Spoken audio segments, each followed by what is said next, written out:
소방공무원 수험생 여러분 안녕하십니까. 소방법규 강의를 담당하는 이종우라고 합니다. 자, 그럼 이번 시간에 저 이제 별표 18을 한번 또 보도록 하겠습니다.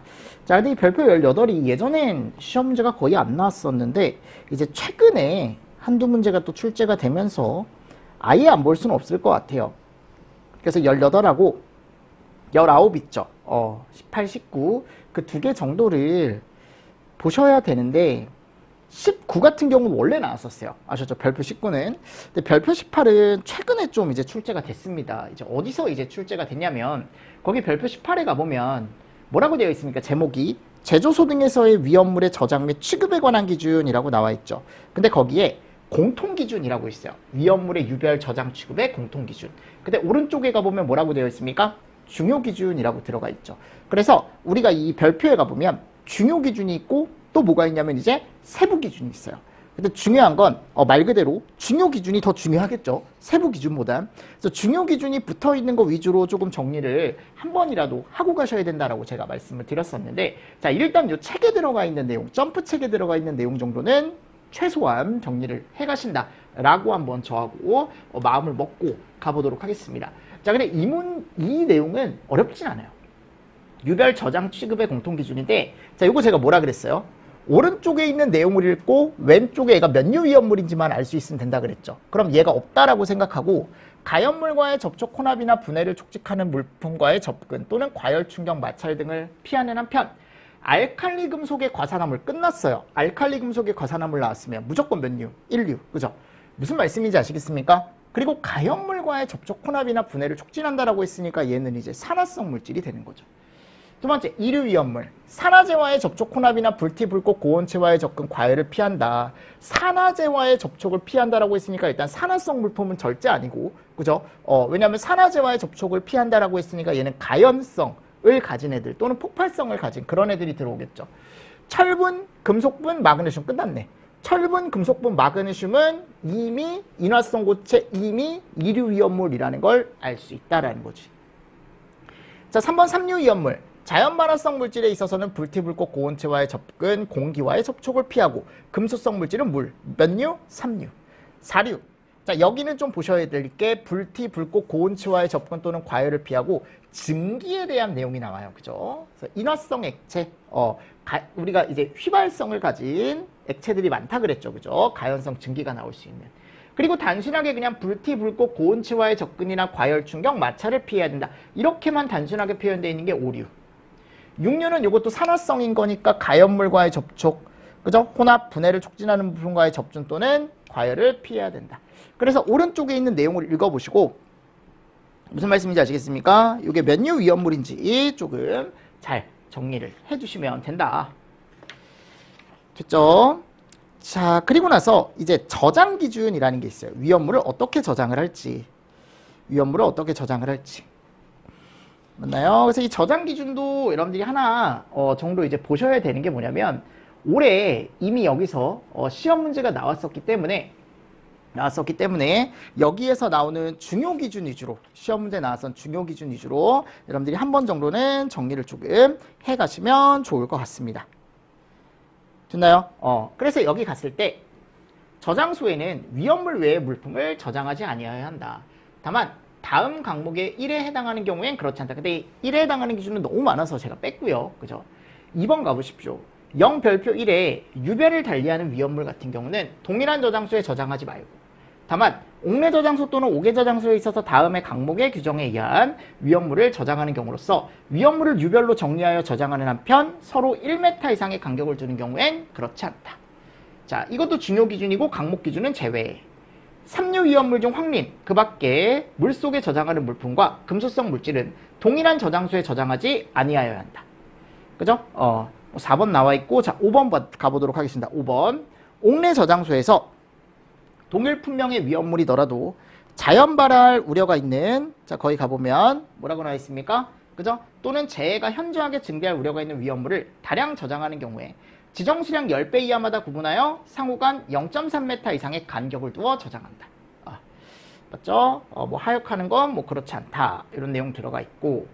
6번. 옥내 저장소에 위험물을 저장하는 경우 다음 항목의 규정에 의한 높이를 초과하여 용기를 겹쳐 싸지 말아라. 그래서 기계에 나오면 6m, 사류 중에 3석유류, 4석유류, 동식물류 겹쳐 쌓는 경우는 4m, 그 밖의 경우 3m. 이런 거 숫자 위주로 조금 잘 보시고요. 옥내 저장소에서는 용기에 수납하여 저장하는 위험물의 온도가 55도를 넘지 않도록 필요한 조치를 강구하여야 한다. 맞습니까? 네, 이런 것도 55도 이런 것들 잘 보시고요. 나머지도 뭐 엄청 많아요. 여러분들 기준이 엄청 많은데 읽어보시고 14. 컨테이너식 이동식 탱크 저장소 외의 이동 탱크 저장소에 있어서는 위험물을 저장한 상태로 이동 저장 탱크를 옮겨 실지 않아야 된다. 요거 옮겨 실어야 된다. 이런 식으로 또 시험 문제가 나올 수 있겠죠. 그렇죠? 19번. 옥외 저장소에서 위험물을 수납한 용기를 선반에 저장하는 경우 요거 6m를 초과하여 저장하지 아니하여야 한다. 요게 그때 시험 문제가 나왔을 때 이게 10m로 여러분들 어떻게 보면 나와서 10m 이하로 저장한다라고 나와서 틀린 보기로 출제가 됐었죠. 다음. 알킬 알루미늄 등 아세트 알데히드 및 디에틸 에테르 등 맞습니까? 의 저장 기준은 1호 내지 20호의 규정에 의하는 외에 다음 항목과 같다. 위에 있는 기준 따르지 말고 아래에 있는 기준을 따라라 라고 나와 있습니다. 이런 식으로. 맞습니까? 엄청 많죠. 그죠? 그래서 기출에 나왔었던 게 이런 것들을 여러분들이 조금 보셔야 돼서 그때 기출이 됐었던 게 이 보냉장치에 대한 게 나왔었어요. 최근에 기출이 보냉장치에 대한 게 나왔었습니다. 됐죠? 여기 이제 숫자들 위주로 볼까요? 나머지는 읽어보시고 뭐 여기 남원에 가보면 옥외 저장 탱크, 옥내 저장 탱크 또는 이동 저장 탱크에 새롭게 알킬 알루미늄 등을 내가 충전을 할 때는 미리 당해 탱크 안에 불활성 기체와 치환하여 둘 것. 이동 저장 탱크에 알킬 알루미늄 등을 저장하는 경우에는 20kPa 이하의 압력으로 불활성 기체 봉입할 것. 이런 것도 나와 있고요. 좋습니다. 뭐 다른 것들은 안 보셔도 되고요. 거기 아에 가보면 이런 온도. 그죠? 온도. 그러니까 이런 온도 같은 게 여러분들 시험 문제가 나올 수 있어서 온도 같은 게 시험 문제가 나올 수 있어서 한 번 정도 좀 정리를 해두시고 요거 그때 B점 이하로 요거 맞는 보기로 나왔습니다. 맞는 보기로 출제가 됐었어요. 네. 이게 여러분들 책에 가보면 우리 정규반 책에 가보면 요 별표만 내용이 거의 몇 페이지냐면 한 20페이지 정도 되거든요. 맞죠? 20페이지까지는 아니고 한 12페이지? 그죠? 양이 진짜 많아요. 네, 이거 다 못 외웁니다. 제가 봤을 땐. 그래서 요거 그냥 한 번 정도 여러분들 그냥 체크한다라는 개념으로 그냥 한번 읽어보고 가시면 되지 않을까. 그리고 나중에 기출문제 꼭 한 번씩 풀어보십시오. 어떻게 시험 문제 나왔었는지. 아셨죠? 그래서 요거를 다 외우진 못하고 그냥 이런 것들이 우리가 예전에 시험 문제가 나왔었다. 라는 거 위주로 정리를 해가시는 게 좋지 않을까요? 자, 기출 OX 한번 가보도록 하겠습니다. 1번. 인류 위험물은 가연물과의 접촉, 혼합이나 분해를 촉진하는 물품과의 접근 또는 과열 충격. 쭉 읽어봤을 때 여기 인류에 대한 거다? 오케이. 바로 알 수 있죠. 2번. 인류 위험물 중 자연 발화성 물질에 있어서는 불티불꽃, 고온체와의 접근, 과열 또는 공기와의 접촉을 피하고 금속성 물질에 있어서는 물과의 접촉을 피해야 된다. 그러니까 지금 여기 갔을 때 자연 발화성 물질이라고 나와 있는데 인류 위험물에는요. 여러분들 자연 발화성이 없죠. 그러니까 뒤에 나와 있는 거 금수성 물질도 나와 있으니까 이건 이류에 대한 설명이 아니고 그죠? 삼류에 대한 설명이 되겠죠. 3번. 자, 이것도 보십시오. 철근만 나와 있네요. 인화성 고체. 이거 몇 류 위험물이에요? 그러면 이류죠. 이류. 맞습니까? 자, 네 번째. 삼류 위험물 중 황린 그 밖에 물속에 저장하는 물질과 금수성 물질은 동일한 저장소에 저장하면 안 된다. 이것도 아까 중요 기준에 나와 있었어요. 5번. 옥내 저장소에는 용기에 수납하여 저장하는 위험물의 온도가 55도를 넘지 않도록 필요한 조치를 강구해야 하고 옥외 저장소에서 위험물을 수납한 용기를 선반에 저장하는 경우는 여기 6m를 초과할 수 없다라고 나와 있었죠. 그죠? 그래서 이런 식으로 최근까지 이제 시험 문제가 나왔었다. 좋습니까? 이게 별표 18에 대한 기준이고요. 자, 별표 19 보겠습니다. 위험물의 운반에 관한 기준. 최근에 이제 적재 방법 쪽에서 시험 문제가 한번 나왔었고요. 그리고 운반 용기에 표시하는 사항이 여기 나온다 그랬죠. 그래서 그것도 최근에 나왔어요. 그죠? 맞습니까? 그러면 적재 방법에 가보면 위험물은 규정에 의한 운반 용기의 다음 항목의 기준에 따라 수납하여 적재해야 한다. 그래서 여기를 좀 잘 보십시오. 그래서 여기 가번에 가보면 위험물이 온도 변화 등에 의하여 누설되지 아니하도록 운반 용기를 밀봉해라. 밀봉 수납. 잘 보시고요. 수납하는 위험물과 위험한 반응을 일으키지 않는 등 위험물 성질에 적합한 재질의 운반 용기. 그죠? 운반 용기와 위험물 자체가 요게 반응을 일으키면 안 될 거 아니에요. 그죠? 고체 위험물은 운반 용기 내용적의 95% 이하. 너무 꽉 담지 말아라.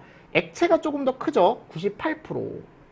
55도 온도에서 누설되지 않도록 충분한 공간 용적 유지할 것. 고체가 95예요. 액체가 98입니다. 아셨죠? 그리고 55도도 들어가 있고요. 하나의 외장 용기에는 다른 종류 위험물 수납하지 말 것, 이런 것도 나와 있고. 맞습니까? 자, 됐습니다. 그리고 3류 위험물은 다음 기준에 따라 운반 용기에 수납할 것이라고 나와 있습니다. 그러니까 자연 발화성 물질에 있어서는 불활성 기체 봉입, 밀봉, 공기와 접촉하지 않게 하고, 자연 발화성 물질 외에는 파라핀, 경유, 등유 등의 보호액으로 채워 밀봉하거나 불활성 기체를 봉입해라. 요거 잘 보십시오. 하셨죠? 자연 발화성은 불활성 기체를, 왜냐면 공기와 접촉하면 안 되니까.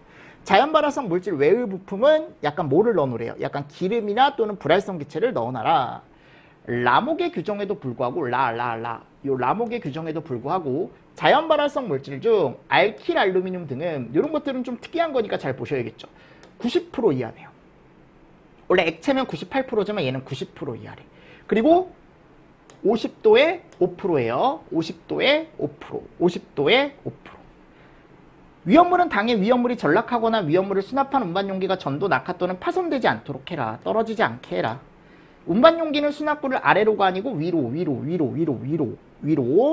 자, 적지 않은 위험물의 성질에 따라 일광의 직사 또는 빗물의 침투를 방지하기 위해 유효하게 표복하는 등 다음 항목의 기준에 따른 조치를 해놔라 라고 되어 있습니다. 그 조치가 1류, 3류 위험물 중 자연 발화성이나 특수인화물, 5류, 6류, 차광성을 가져야 되는 것들로 저장을 해줘야 되는 것들.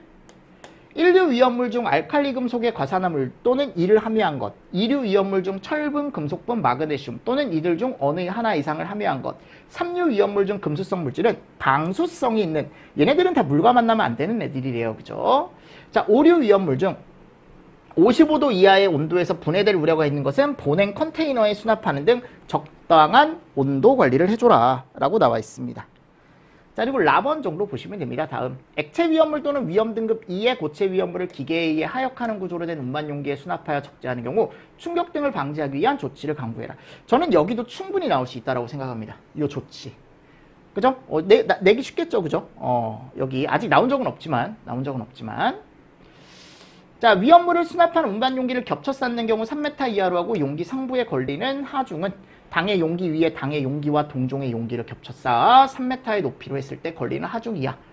하중이 너무 크게 걸리지 말아라. 하중은 지금 하중 여기가 보면 나왔을 때 3m. 그죠? 겹쳐 쌓는 경우도 3m. 이런 것들 한번 읽어보시고요. 나머지는 안 보셔도 되고, 요거 제가 외워야 된다 그랬죠? 수납하는 위험물에 따라 운반 용기에 꼭 적어줘야 되는 주의사항. 24년, 15년. 그쵸? 화기충격주의, 물기연금, 가연물 접촉주의.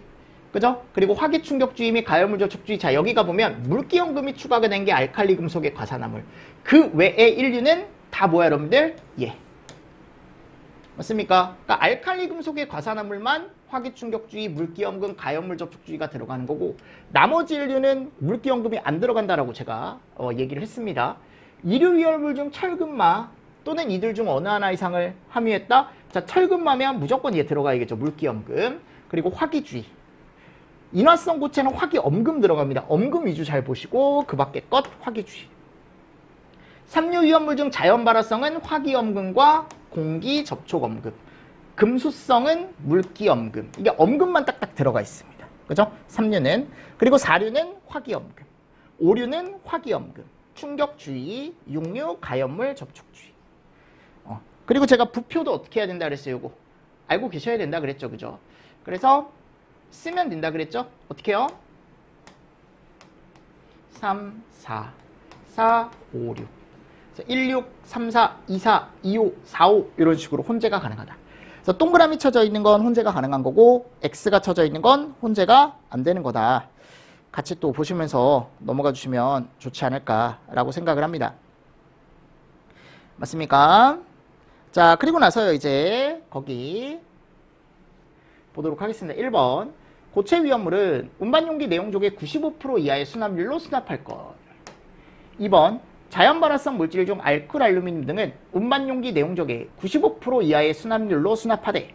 그죠? 요게 90%라 그랬고 여기가 지금 뒤에가 50에 5였죠. 아까.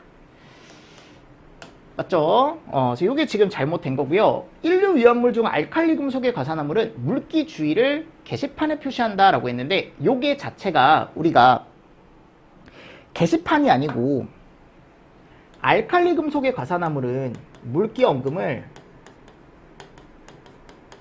어디다가 여러분들 뭐 방금 나왔던 운반용기, 그러니까 요게 X입니다. X 아셨죠?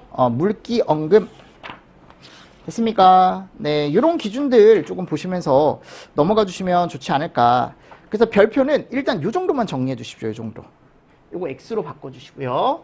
요 정도만 정리를 해주시면 그 외의 부분들은 제가 또 나중에 필요하면 문제로 더 가지고 오든가 그때 돼서 볼 테니까 이것도 많다라고 제가 말씀드렸습니다. 요거 위주로 조금 잘 보시고요.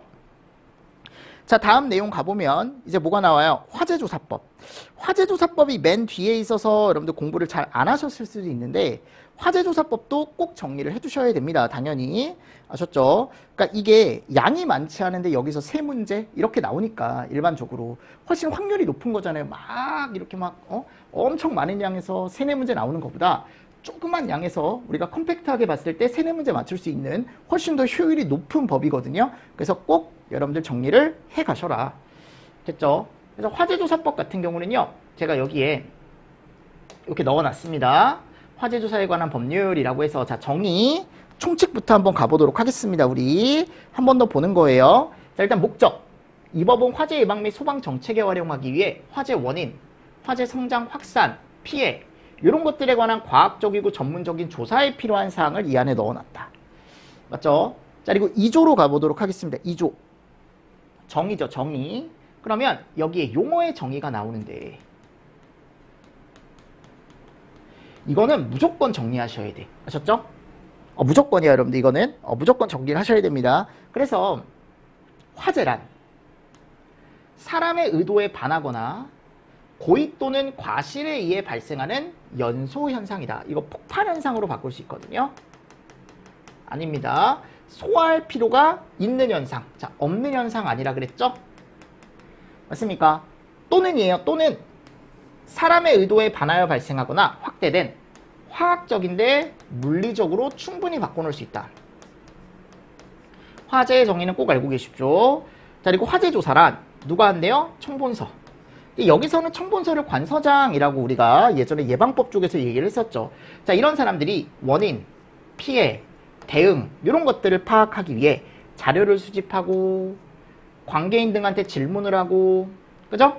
현장 확인을 하고 감식, 감정, 실험 이런 것들을 한대요. 일이 이런 게 있다라는 거예요. 여러분들.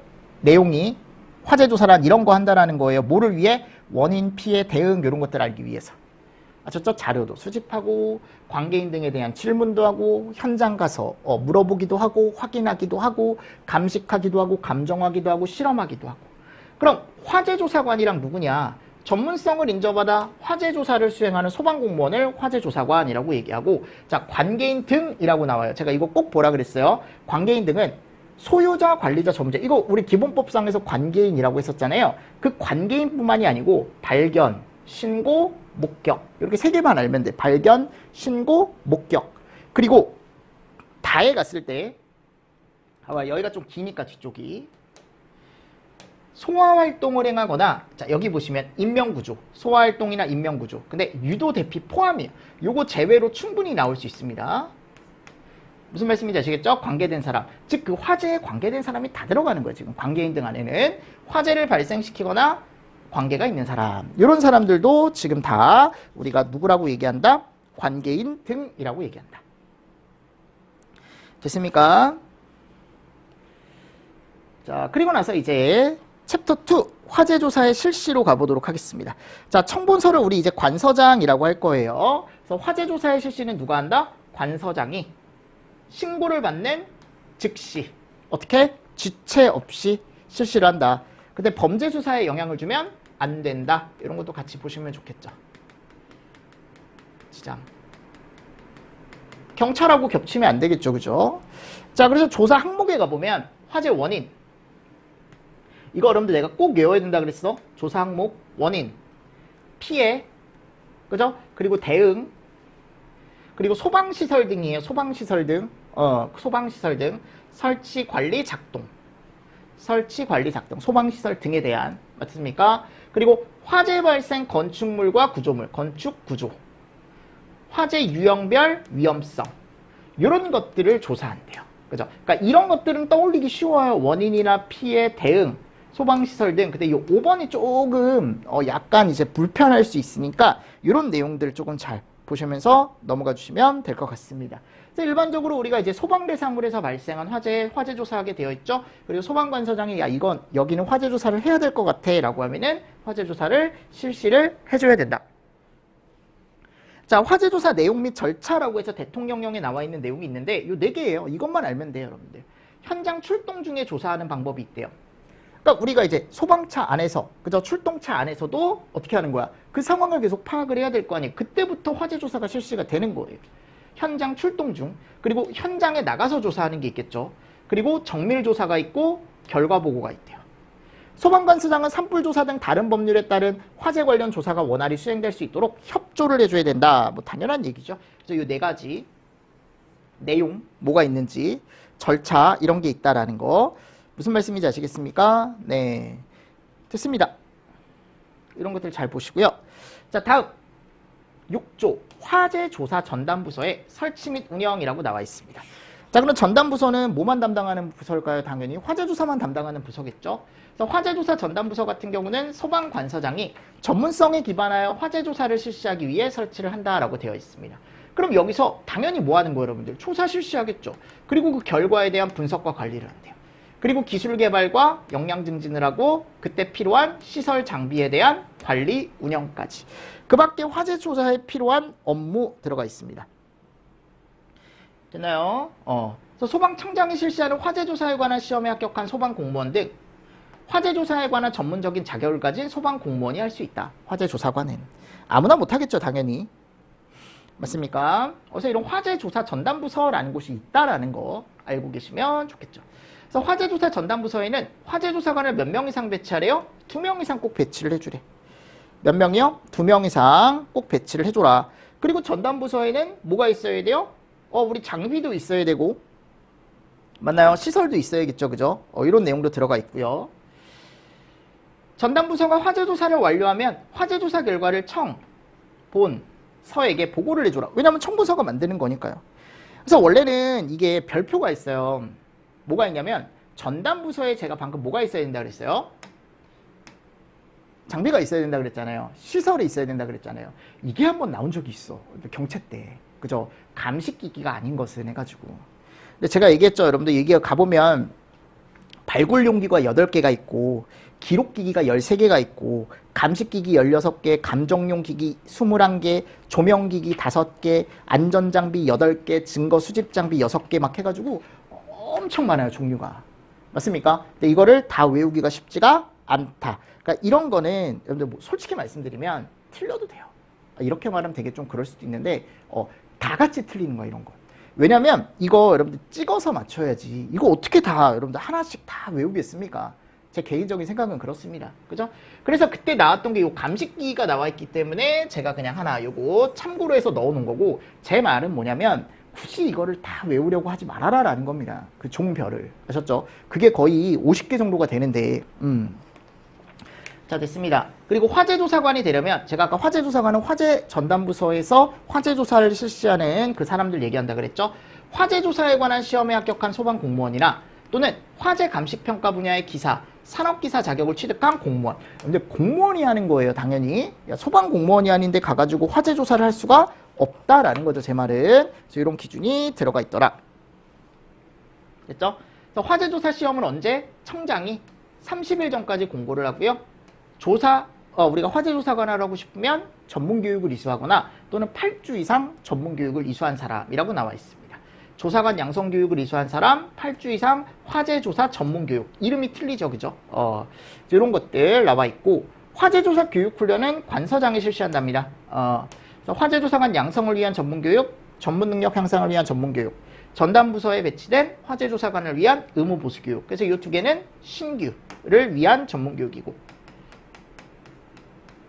얘는 의무 보수 교육은 기존에 있던 사람들이 하기 위한 교육이죠. 맞습니까? 자, 그래서요, 이런 것들을 여러분들이 조금 잘 정리를 좀 해주시면 좋지 않을까. 이게 전체적인 내용을. 자, 그리고 7조에 가보면 뭐가 나와요? 화재 합동조사단. 자, 요거는 우리가 소방학개론 시간에 화재조사 보고규정이라는 거 보면서 제가 이것까지 같이 보셔야 된다라고 해서 소방학개론 책에도 제가 다 넣어놨어요. 관계 법령이나 이런 것들을. 그게 다 이제 화재조사법의 내용도 그때 나왔었거든요. 그럼 화재합동조사단은 누가 구성하고 운영하냐면 관서장이. 언제? 사상자가 많거나 사회적 이목을 끄는 화재 등 대통령령으로 정하는 대형 화재 등이 발생한 경우, 약간 종합적이고 조금 더 정밀한 화재 조사를 위해 유관기관이나 전문가를 포함한 조사단을 구성하고 운영해줘라 라고 되어 있습니다. 맞습니까? 그래서 여기서 얘기하는 대형 화재, 대통령령에서 얘기하는 대형 화재, 이거 외워야 된다 그랬죠.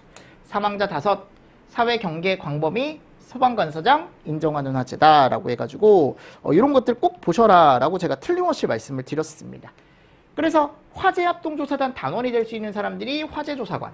요거는 학개론 보시는 분들은 꼭 한 번씩 더 보십시오. 화재조사 경력이 3년 이상인 소방공무원. 학교나 교육기관에서 조교수 3년 산업기사. 그리고 경비를 지급해줘야 된다라고 나와 있습니다. 그죠? 네. 이런 것도 같이 좀 보시면서 넘어가 주시고, 화재 현장 보존 당연히 해야겠죠. 자, 이거 누가 한대요? 관서장이 한답니다. 그래서 안에 아무도 못 들어오게 하는 거야. 뭐의 보존을 위해? 신고의 보존을 위해. 그죠? 그래서 여기가 보면 소방관서장은 화재 현장 보존 조치를 하거나 화재 현장과 그 인근 지역을 통제구역으로 설정한다라고 나와 있습니다. 다만 방화나 실화 적어두십시오.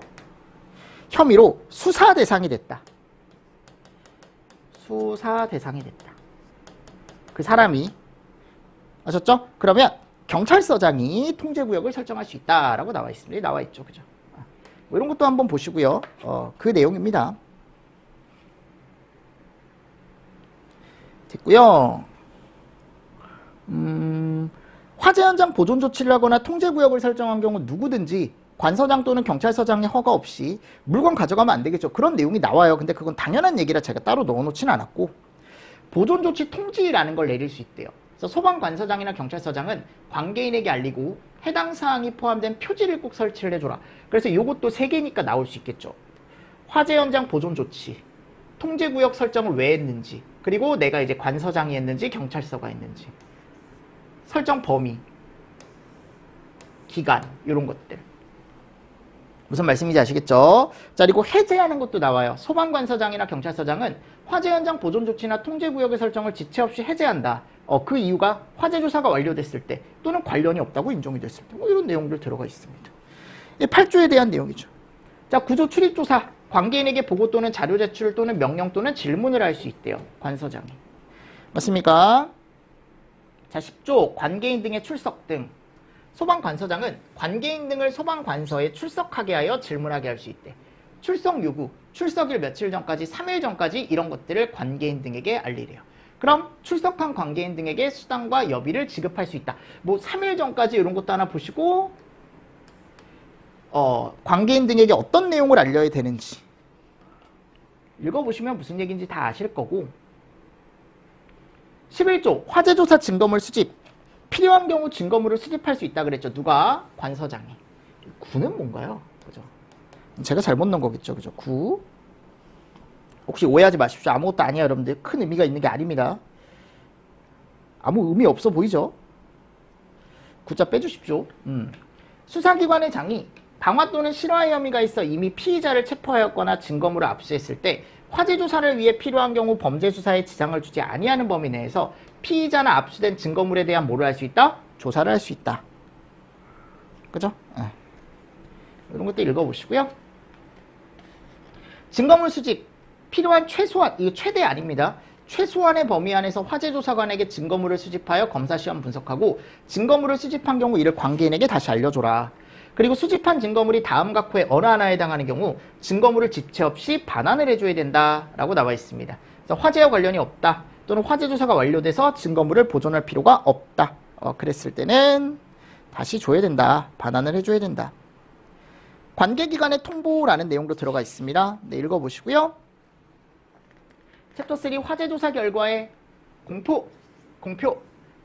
자, 그러면 이제 끝났어요. 화재조사가. 그럼 결과에 대한 걸 사람들이 볼 수 있게 공표를 해줘야 되는데 관서장이 한대요. 그죠?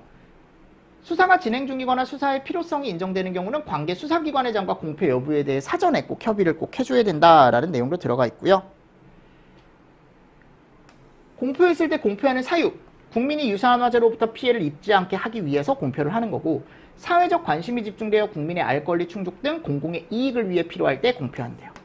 공표에 포함되어야 되는 사항은 원인, 피해, 그죠? 그리고 건축물이나 구조물, 관서장이 인정하는 경우 이런 것도 뭐 시험제가 나올 수는 있겠죠. 아직 나온 적은 없습니다. 이거에 대해 나온 적은 없어요. 이거에 대해 나온 적은 없습니다. 화재조사 결과의 통보 관서장이 한답니다. 관서장. 화재 증명원의 발급 관서장이 한답니다. 본문 한 번씩 읽어보시면서 넘어가 주시면 됩니다. 여기는 됐죠? 자, 그리고 챕터 4 올해 또 요게 나왔죠. 그죠? 요 인력 기준이 나왔는데 화재 감정기관이라는 걸 따로 지정하고 운영할 수 있대요. 그러니까 이게 소방공무원만 나가서는 단순하게 그냥 눈으로 봐서는 화재 조사를 하기가 좀 쉽지가 않으면 약간 과학적이고 전문적인 방식을 이용해서 우리가 국과수라는 거 있다 그랬죠. 그죠? 그런 거하고 비슷하게 약간 과학적이고 전문적인 걸 이용해서 우리가 이제 화재 조사를 실시할 수 있게 감정기관이라는 곳에 청장이 우리가 걔를 지정하고 운영할 수 있대요. 맞습니까? 자, 감정기관의 비용 지원은 누가 다 한답니까? 청장이 다 한대요. 근데 전부나 일부예요. 무조건 전부가 아니고 전부 또는 일부. 감정기관을 취소하는 사유, 거짓이나 부정으로 지정을 받은 경우라고 나와 있고 감정기관을 우리가 받으려면 이거 청문 사유에 해당한다라는 것도 한번 밑줄 치시고요. 감정기관을 내가 만일 인정을 받고 싶으면 이런 시설을 갖춰야 된대. 근데 인력 기준이 더 중요하죠. 네, 인력 기준이 시험지에 더 나오기 좋죠. 그래서 이런 인력이 최소한 2명 이상 있어야 된대요. 화재 감식 기사 5년, 조사관 자격 5년, 이공계 박사 조사 관련 2년. 그죠? 이런 내용들. 자, 보조 인력은 3명 이상, 3명 이상. 기사 또는 산업, 조사관 자격, 국제 자격증, 석사 1년. 자, 지금 보십시오. 여기는 경력이 없죠. 근데 여기만 1년짜리 경력이 있습니다. 그래서 여기 주인력 기준과 보조 인력 기준. 청장에게 서류를 내가 만일 인정을 받고 싶으면 제출을 해줘라. 이런 내용도 들어가 있고요. 감정기관은 이미 시험 문제가 나왔기 때문에 또 나올 수 있습니다. 아셨죠? 자, 그리고 19조에 가보면 국가 화재 정보 시스템의 구축 운영이라는 게 나와요. 뒤에 청장이 한답니다. 그죠? 그래서 청장이 구축하고 운영한다. 그래서 이런 것들을 활용할 수 있게, 이런 정보를 우리가 넣어놔서 활용할 수 있게 화재 정보 시스템을 구축하고 운영하고, 운영 및 활용 등에 필요한 사항은 청장이 정한다라고 해서 이것도 이제 보기나 이런 데로 이제 출제가 됐었습니다. 20조 연구 개발 사업의 지원 청장이 한답니다. 시책 수립 청장이 한대요. 자, 그리고 이제 벌칙 나오죠. 그죠? 벌칙. 요거는 벌칙은 그냥 통으로 암기하십시오. 왜냐면 몇 개 안 되잖아요. 그죠? 다른 법보다는 훨씬 더 심플하니까. 그래서 다음 각호의 어느 하나에 해당하는 사람은 300만 원 이하의 벌금, 화재 현장에 있는 물건 등을 이동시키거나 변경 훼손, 출입 조사 거부 방해 기피, 업무 방해 비밀 누설, 증거물 수집 거부 방해 기피. 그러니까 거부 방해 비피 나오면 다 여기야, 여러분들. 거부 방해 기피, 또 훼손 변경 이런 것들. 그리고 비밀 누설 300만 원. 자, 과태료 200만 원 이하의 과태료죠. 통제구역 아까 설정할 수 있는데 거기 내가 맘대로 들어갔대요. 그리고 거짓말한 거, 거짓 보고, 거짓 자료 제출, 거짓으로 진술 이런 것도 거짓 진술 나와 있습니다. 다 200만 원 이하의 과태료고, 관서장이나 경찰서장, 이게 좀 특이한 게 경찰서장이 들어간다라는 거 아셨죠? 이런 것들 좀 보시면서 넘어가 주시면 좋지 않을까라고 생각합니다. 자, 그리고 제가 이제 그 예전에 정규반책을 우리가 이제 봤었잖아요. 그죠? 정규반책? 정규반책을 봤을 때 24년 기출이 빠져 있더라고요. 저 그거 몰랐어요, 여러분. 24년 기출이 빠져 있는 줄. 조사법 쪽에. 그래서 그거를 제가 점프책에 넣어놨어요. 점프책에 넣어놨으니까 같이 한번 이따가 뒤에서 한번 풀어보도록 하겠습니다. 아셨죠? 자, 그럼 먼저 OX부터 한번 가볼까요, 우리? OX. 자, 화재란 사람의 의도에 반하거나 고의 또는 과실에 의하여 발생하는 연쇄현상으로 소화할 필요가 있는 현상 또는 사람의 의도에 반하여 발생하거나 확대된 화학적인 폭발현상을 얘기한다. 요거 화재에 대한 정의죠. 2번 화재안전조사란 소방청장 본부장 서장이 화재 원인 피해 상황 대응 활동 등을 파악하기 위해 자료 수집, 관계인 등에 대한 질문, 현장 확인, 감식, 감정 및 실험. 자, 요게 화재 안전조사는 이거 예방법상의 화재 안전조사를 얘기하는 거고, 지금 여기 나오는 감식, 감정 이런 건 뭐예요? 화재 안전조사가 아니고 화재조사죠. 무슨 말씀인지 아시겠습니까? 이게 용어의 정의에 이미 이렇게 출제가 됐던 거예요. 자, 3번 관계인 등에는 관계인과 화재 현장을 발견하고 신고한 사람, 목격한 사람, 행하거나 인명구조 활동에 관계된 사람, 발생시키거나 화재 발생과 관련된 사람 다 들어간다. 관서장은 화재 발생 사실을 알 때는 지체 없이 화재 조사를 해야 되는데 범죄 수사에 지장을 주어서는 안 된다라고 나와 있죠. 5번 화재 조사 절차는 현장 출동 중 조사와 현장 가서 조사하는 현장 조사, 정밀 조사, 결과 보고, 그죠? 절차에 따라 실시한다. 이 절차 제가 아까 말씀을 드렸었고요. 청장은 전문성에 기반하는 화재 조사를 위하여 화재 조사 전담 부서를 설치하고 운영해야 된다라고 되어 있었는데, 이 화재 조사 전담 부서는 청장이 운영하는 게 아니고 관서장이 하는 거죠. 7번 화재 조사 전담 부서에 갖춰야 할 장비와 시설의 감식기기 16종에는 금속 현미경은 없어요, 여러분들. 그러니까 이거를 다 외우기가 쉽지가 않다라는 거예요, 내 말은. 금속 현미경은 포함되지 않는다. 소방관서장은 화재조사 결과의 공표 시 수사가 진행 중이거나 수사의 필요성이 인정되는 경우에는 관계 수사기관의 장과 공표 여부에 관하여 사전에 협의해야 한다. 오케이. 수사가 진행 중인 거니까 지금. 9번 청장 본부장 서장이 화재 원인 피해 상황 대응 활동 등을 파악하기 위해 자료 수집 감정 및 실험을 하는 행위는 화재조사에 포함된다. 포함되죠, 다. 자, 전담부서의 화재조사관을 2명 이상 배치를 한다라고 나와 있는데 이것도 맞는 얘기죠. 11번 국가기술 자격의 직무 분야 중 화재 감식 평가 분야의 기사 자격 취득 후 화재조사 관련 분야에서 5년 이상 근무한 사람은 화재 감정기관의 전문 인력 중 주된 기술 인력 기준이다. 이것도 아까 들어갔을 때 5년짜리 들어가 있었죠. 그쵸? 12번 이공계 박사. 이공계 박사 제가 아까 1년 아니고 몇 년이라 그랬어요, 이거. 이공계 박사 아까 2년이었죠. 그쵸? 맞습니까? 그죠? 그러니까 요번에 요 인력 기준이 나왔어요. 여러분들. 이 인력 기준이 막 중요하다라고 저는 생각은 안 하는데 일단 나왔으니까. 기출문제 나왔으니까. 자, 됐고요. 12번 X, 13번. 시도지사가 아니죠, 이거. 시도지사가 하는 게 아니고 국가화재정보 시스템은 누가 해요? 청장이 한다라고 제가 아까 말씀드렸습니다. 국가화재정보 시스템을 활용하여 수집 관리해야 하는 화재정보는 원인, 피해, 유형별, 위험성에 관한 사항 이런 것들이 들어가 있다. 국가화재정보 시스템의 운영 및 활용 등에 필요한 사항은 시도조례로 정하는 게 아니고 뭐로 정하냐면 청장이 정한다라고 되어 있습니다. 그래서 아까 국가화재정보 시스템에 대한 내용도 뒤쪽에 나와 있었죠. 그죠? 여기 보시면 이 내용 한 번 더 보시면서 넘어가 주시면 되지 않을까라고 생각을 합니다. 됐나요? 그래서 이런 문제가 들어가 있었어요. 여러분들 그래서 제가 24년 기출문제가 빠졌다라고 했잖아요. 이거를 여기 앞에 거기 책에다가 넣어놨으니까 한번 보도록 하겠습니다. 이렇게 나왔어요, 올해. 소방의 화재조사 시행영상 화재감정기관의 지정기관에서 전문 인력 중 주된 인력이 아닌 것은 그랬어요. 그래서 24년에 나온 거죠. 그럼 다 5년이었어, 아까. 주인력이니까 지금. 기사 5년, 그죠? 이공계 분야 박사학위 요거 2년 들어가 있었는데 여기 가보면 이거는 보조 인력 기준이죠. 보조. 무슨 말씀인지 아시겠죠? 이런 기준 자체가 없습니다. 그래서 밑에 요거 넣어놨죠. 주된 인력 기준. 그래서 앞에 나왔던 기준 여러분들 한 번 더 보시고 가시면 4번이 틀렸다라는 걸 아실 수 있고, 화재조사 절차로 옳지 않은 것은 화재조사는 이렇게 4개로 이루어진다라고 했습니다. 현장 출동 중, 화재 현장, 사전조사 없었죠? 정밀조사, 화재조사 결과 보고 이런 식으로 이루어지는데 지금 사전조사에 대한 내용은 없었다. 3번 화재조사 전담부서에 배치하되 너무 쉬운 이거 2명이죠 그냥. 네, 2명.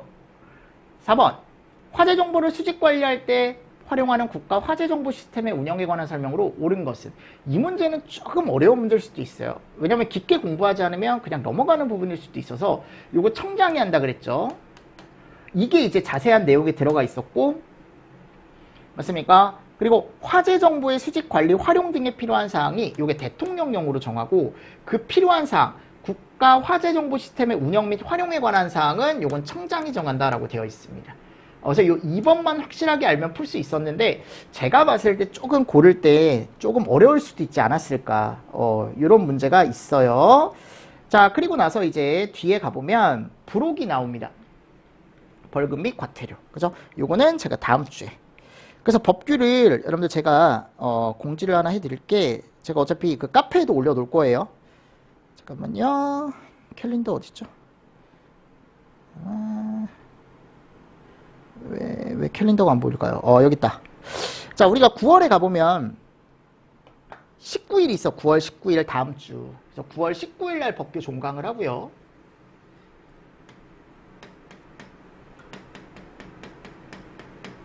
종강을 하고 아셨죠? 그리고 9월 16일부터 9월 18일까지 월화수 요때는 저도 이제 고향 좀 다녀오겠습니다. 아셨죠? 여러분들 이때 추석이니까 제가 이때는 업로드를 그 다음 주로 좀 미뤄야 될 것 같아요. 그 다음 주로 제가 좀 미룰 테니까 해서 그 다음 주에 가면은 우리가 9월 23일부터 9월 26일까지 월화수목 있잖아요. 요때 학개론을 다 끝내겠습니다. 남아있는. 제가 그때 학개론을 아마 첫 주를 못했을 거예요. 수업을 그때 사정이 있어서. 아셨죠? 그래서 요때 종강하는 걸로. 됐나요? 그래서 문풀을 9월 30일부터. 이 문풀 교재는 9월 30일 이전에 제가 똑같이 공지를 해서 여러분들 나올 거다라고 제가 말씀을 드릴 테니까요. 소방학개론 문제는 한 1200문제 정도 제가 넣고 그리고 뒤에 이제 한 번 더 정리할 수 있는 빵꾸 노트 제가 뒤에 넣을 거예요. 아셨죠? 그리고 법규도 마찬가지 한 1000문제 정도 들어가고 그리고 빵꾸 노트 플러스해서 그 교재가 만들어지면 그것도 제가 이제 공지를 해서 여러분들 구입하실 분들은 구입하셔라 라고 해서 그렇게 해서 또 문풀을 시작을 해보도록 하겠습니다. 무슨 말씀인지 아시겠죠? 해서 요거는 제가 카페에 올려놓을게요. 요때 업로드 없다라는 건 월요일에서 수요일 됐죠? 그래서 오늘 날짜가 9월 12일이에요. 9월 12일이니까 9월 19일에 법규를 종강을 한다라는 거 하나 알고 계시고 여러분들이 좀 준비를 해 가시면 좋지 않을까요? 좋습니다. 여러분들 그래서 이제 추석이에요. 추석입니다. 여러분들 풍성한 한가위 보내시고요. 조금 여유있게 하루 정도는 좀 가족들도 만나고 좀 이렇게 이제 가족들끼리 좀 이제 시간도 보내고 하는 시간을 좀 가지셨으면 좋겠습니다. 저는 여기저기 돌아다녀야 돼요. 강원도에 계시는 분도 찾아뵈야 되고 강원도에도 가야 되고 이제 경기도 쪽에도 가야 되고 뭐 의정부도 경기도니까 경기도 남부 쪽에 저기도 가야 되고 하니까 근데 좀 우리 좀 쉬고 좀 이제 리플레시하고 충전하고 다시 보자고요. 아셨죠? 자, 일단 오늘 수업은 여기까지 하도록 하겠습니다. 자, 수고 많으셨습니다. 수고하셨습니다.